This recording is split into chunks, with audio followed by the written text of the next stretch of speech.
Happy Valentine's Day, kiddies. This week on the Triple Feature, we're going to look at some adorably doomed couples. It must be love, love, love. That's right, Valentine's Day is this week. And since I'm perpetually single, let's all look at couples that are just not going to make it. These are three movies in which, against all odds, social misfits find each other, they fall in love, and then they never ever end up happily ever after. It's going to be wonderful.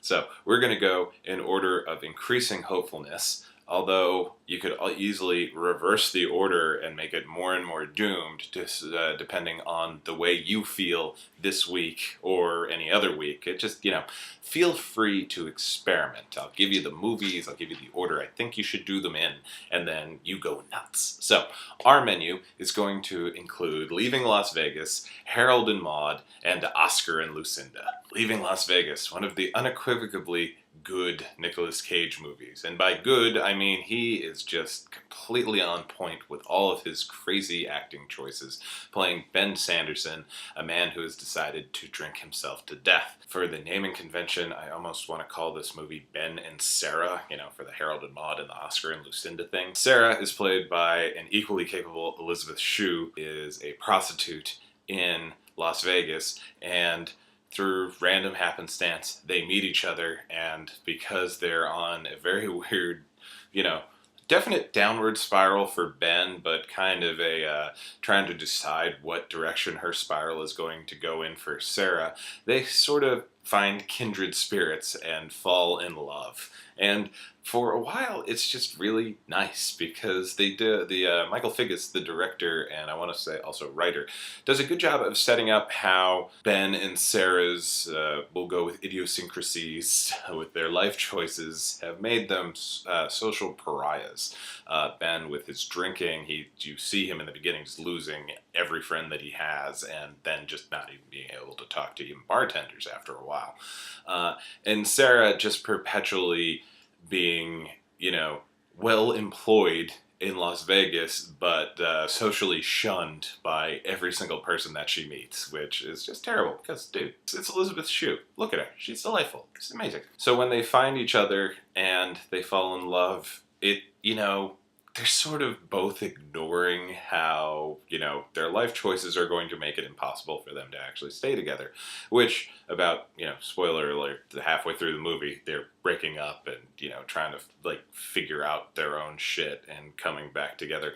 And what's interesting is, while the first half of the movie is very clearly in Ben's narrative, Sera does not show up until after the credits have started. There's just a full 20 minutes of Ben drinking himself out of his own life. By the time that Ben and Sera break up, the movie is much more in Sera's point of view because, well, Sera has a future and Ben is really determined to get this job done, which, spoiler alert, he does. I'm sorry, I'm going to spoil all of these movies, but the most recent one, Oscar and Lucinda, is 20 years old, so if you were going to see it, you were going to see it by now. But it's interesting seeing the different levels of love that Ben and Sera have for each other, because there's very clearly the romantic angle, the romantic perspective of the love for each other, but then it also, because of the whole social misfit thing, the kindred spirit platonic angle of their affection for each other is really quite beautiful and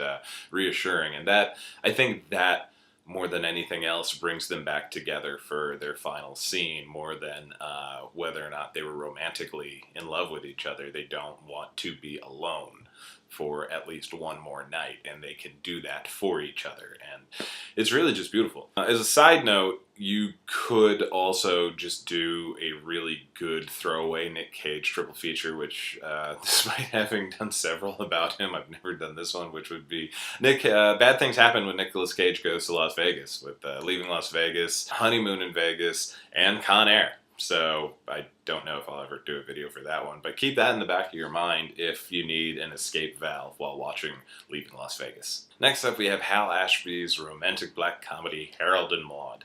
Harold, played by Bud Cort, and probably his most iconic role. You've seen him in a zillion things, but he's always just kind of a background dude because, well, He's kind of weird looking dude. Harold Chasen is a miserable, miserable rich person, which I know.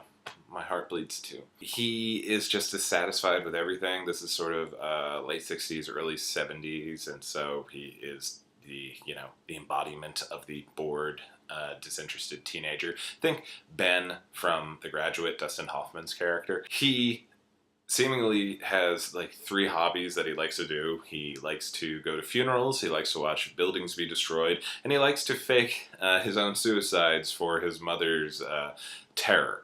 He does this several times to great effect. I think we see him get hung. He hangs himself, he sets himself on fire, he drowns, he slits his wrists, he shoots himself, and he commits Harry at some point. It's really kind of fun because it's so over the top and ridiculous and horrifying, but he's just like, this is what he does. But this all changes when Harold keeps seeing this one woman popping up at all the funerals he goes to. And this is Maude, played to great effect by Ruth Gordon of Rosemary's Baby fame. She's just wonderful.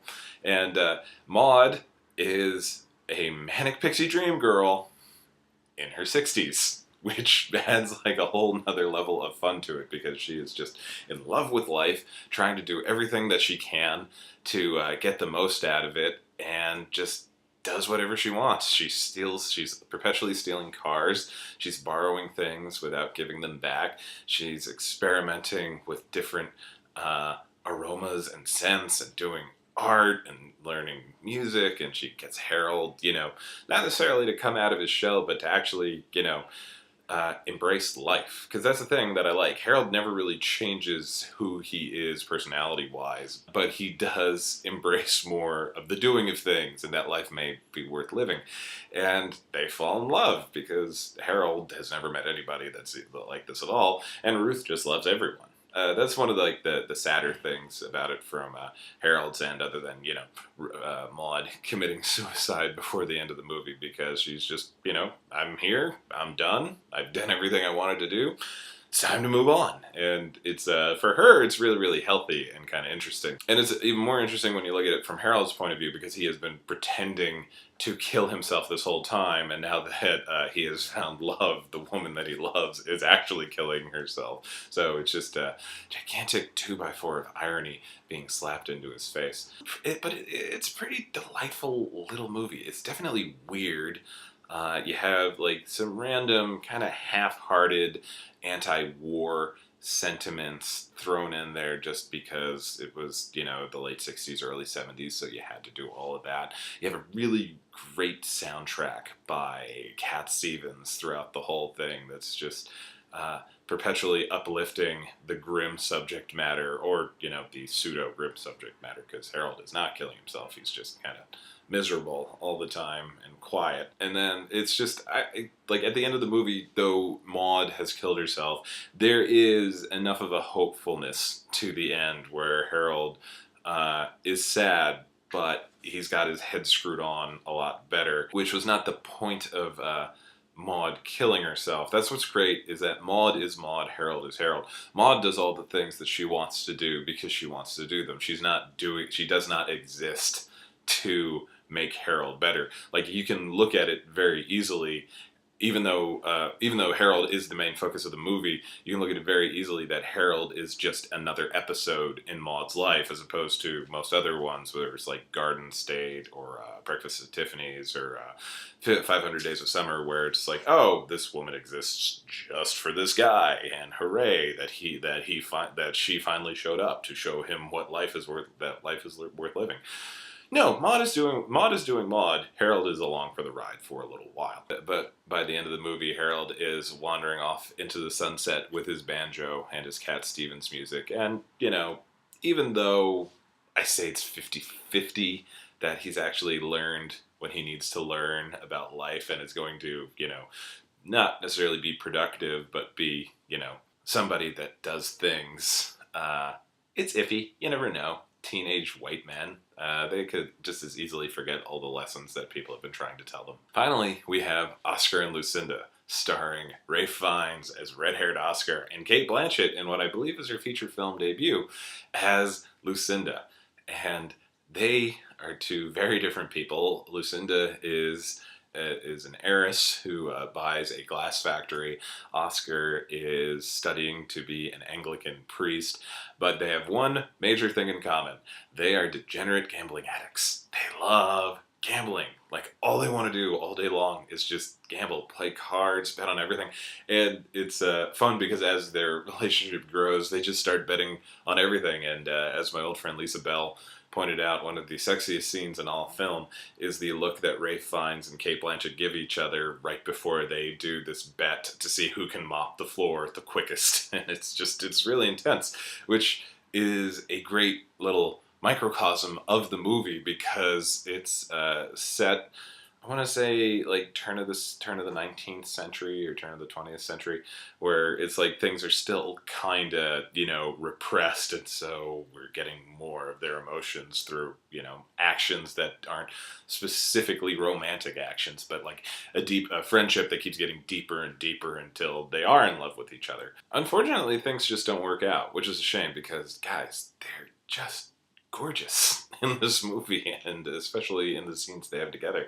It's fun because I don't think they meet for like the first 40 or 50 minutes of the movie. They have very different tracks because one of them's in Australia and the other's in England, and then I think Oscar gets a scholarship to study in Australia, and they meet on a boat going to Australia. But it all culminates in this bet where Oscar bets Lucinda that he can take this glass church that Lucinda's going to build for this other priest friend that she has, played by a surprisingly young Kieran Hines, across, a horrible stretch of Australia, which I understand. I say a horrible stretch of Australia. They're all horrible stretches of Australia. I love Australia. I want to go there, but, let's be real. The journey ends up taking its toll on Oscar, and he ends up accidentally drowning in this steel cage glass church that would have been just a living hell to worship in. I mean, can you imagine? It's essentially a greenhouse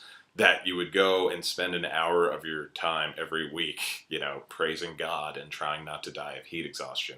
But it's kind of weird.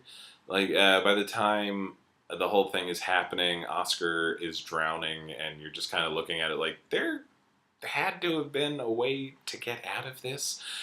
But luckily for Lucinda, before Oscar died, this other woman had, raped him, and she produced a son, and then the rapist woman died, and Lucinda ends up with Oscar's kid that she raises, and who is, I think the grandson of whom is the narrator of the film. The narrator is Jeffrey Rush, which adds to your movie because Jeffrey Rush's voice is amazing. And so, like, the movie ends with Lucinda and Oscar, the Oscar and the rapist woman's baby. So she's sort of happy, even though Oscar is dead, and it's a shame. But there's like, hey, there's going to be a future, and there's a kid, and everything is sort of fun in Australia. Thank God for gambling. It's just, it's weird, but that's sort of the thrust of this whole thing. The couples that are, adorable together, but completely doomed. It's never, ever going to work out for them. So again, you could either go, I would go with the more hopeful, the more depressing to the hopeful, so you end on like a hopeful note, even though movie-wise, I think Oscar and Lucinda is probably the weakest one, and you're mainly just watching it for, Ralph Fiennes and Cate Blanchett, so you may want to go Oscar and Lucinda to Leaving Las Vegas, which, the ending of it is much more depressing, but you get a lot more exciting Nicolas Cage craziness in it, so it's up to you. The important thing is that Harold and Maude is the second movie, because it is as solid as a rock. Love that Harold and Maude. But anyway, hope to see you guys next week, and once again, happy Valentine's Day.